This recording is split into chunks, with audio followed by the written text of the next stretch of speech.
like you said, ain't nowhere else to park going this way until you get way up yonder and stuff. And when you get out of time, you gotta stop. You never know when you're gonna meet another Tar Heel. Johnny Dorsey out of Lincolnton, North Carolina. It's my dude. Bill, Johnny Dorsey had his 18-wheeler pulled off on the shoulder of I-287 last night, just short of the Mahwah exit. There's a small truck stop there, but he doesn't pull off.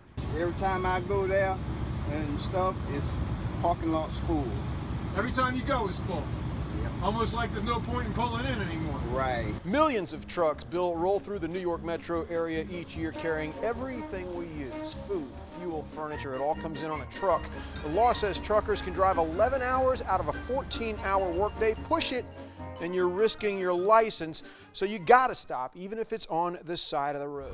See, you gotta remember, truckers, when they're on the road, sleep in the vehicle. Talk to Arthur about it. He'll tell you all you need to know. Well, there's no parking around here. Now, if you're coming from the north going south or south going north, you have to be lucky to get here early to find a place to park. Now, Bill Arthur's one of the lucky ones that got a spot at the pilot truck stop. It's a small one, as truck stops go, maybe room for 15 big rigs or so, but the others try to get in where they fit in. See, I just got done talking to the driver of this flatbed right here.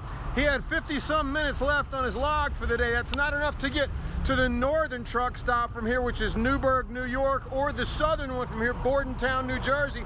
He had to stop here, and there's nowhere else for him to park. Joe Prevost says that you got to plan your trip to not get hung out with nowhere to park, but the world doesn't always cooperate. There's always going to be construction that's going to hold you up. There's going to be an accident, detours. That all comes off your clock. Now, Bill, there are other truck stops, but if it's an issue to get to them logistically, if it's got you going south when you're heading the other way, or again, if you're up against the clock, you're done for the day.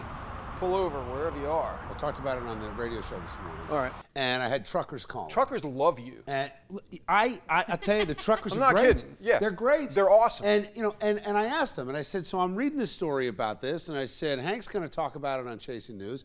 What I don't understand is the clock. So here's what I learned. Once you start your clock, you have 14 hours you can be on duty. That clock, you cannot stop it. It keeps running. Of those 14 hours, you can drive 11 of them. After 8 hours, you have to take a mandatory 30-minute break.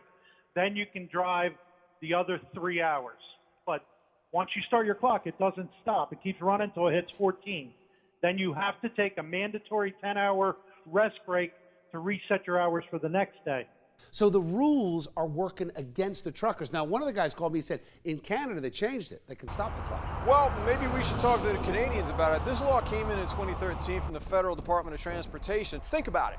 Truckers are human just like you and I. If a guy dozes off behind the wheel of an 18-wheeler, what happens? It's not the same as me wrecking my Prius. They're not only subject to the law, they're also subject to their boss. They work for major trucking companies that want them to make their deadlines. The truckers are keeping the economy going. But again, any trucker will tell you 11 hours behind the wheel, it's a long time. They just have to be in more control of how that 11 hours pans out. Because right now, I think the law itself, all those good intentions, we're creating a problem instead of solving it.